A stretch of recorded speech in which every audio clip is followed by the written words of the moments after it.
અમદાવાદના પારડી કાંકજ ખાતે જગન્નાથ મંદિર દ્વારા સંત સંમેલનનું આયોજન કરવામાં આવ્યું હતું।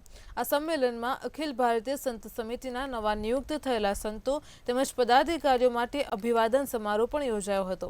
તો શું છે સમગ્ર માહિતી, જોઈએ આ અહેવાલમાં। અમદાવાદના પ્રસિદ્ધ જગન્નાથ મંદિર દ્વારા સંત સંમેલનનું આયોજન દસક્રોઈ તાલુકાના પાલડી કાંકજ નજીક આવેલ નકળંદ મહાદેવ મંદિર ખાતે કરવામાં આવ્યું હતું। આ સંત સંમેલનમાં સમગ્ર રાજ્યમાંથી સંતો, મહંતો અને મહામંડલેશ્વરો ઉપસ્થિત રહ્યા હતા। સંમેલનમાં ગુજરાતના તમામ જિલ્લા અને તાલુકાના અખિલ ભારતીય સંત સમિતિના નવનિયુક્ત પદાધિકારીઓ હાજર રહ્યા હતા। આ સમારોહમાં 18 જિલ્લાના સંત, અધ્યક્ષ, મહામંત્રી અને સંગઠન મંત્રીઓનું બહુમાન કરવામાં આવ્યું હતું। જગન્નાથ મંદિરની ગૌશાળાની પાવન ભૂમિમાં આજે અખિલ ભારતીય સંત સમિતિના ગુજરાતમાં નવા નિયુક્ત થયેલા પદાધિકારીઓનો સત્કાર સમારોહ હતો, જેમાં અમારા રાષ્ટ્રીય મહામંત્રી दंडी स्वामी पूज्य चित्रानंद सरस्वती जी महाराज पण उपस्थित रहा।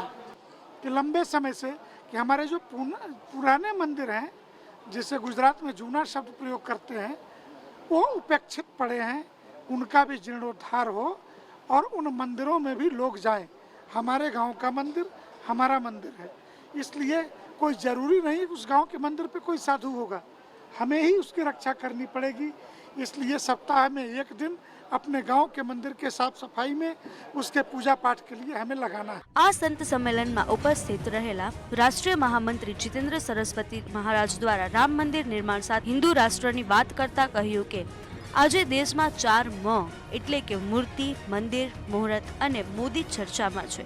તેમજ રામ મંદિર પ્રાણ પ્રતિષ્ઠા બિહારમાં સરકાર ભંગાણ અને ઝારખંડના મુખ્યમંત્રીને જેલ તેમજ કેજરીવાલને સમન જેવા મુદ્દા પર વાત કરી હતી। સંત અખિલ ભારતીય સંત સમિતિની જેમ ધર્મ રક્ષા,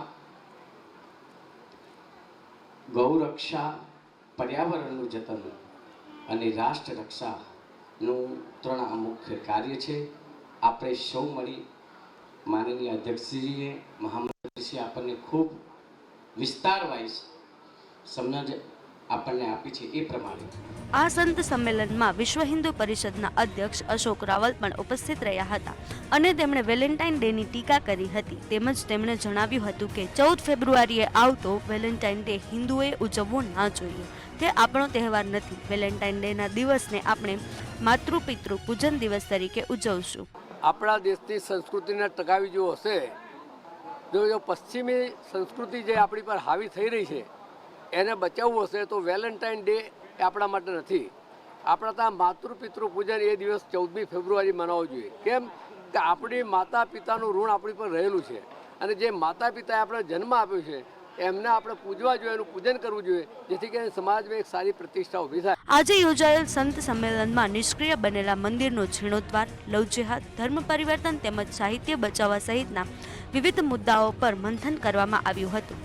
સાથે સાથે સાધુ સંતો અને હિન્દુ રાષ્ટ્રની હાકલ કરતા નરેન્દ્ર મોદી ફરી એકવાર પ્રધાનમંત્રી બને તે વાતની પણ ચર્ચા કરવામાં આવી હતી। અનિતા પરમાર, મંતવ્ય ન્યૂઝ, અમદાવાદ।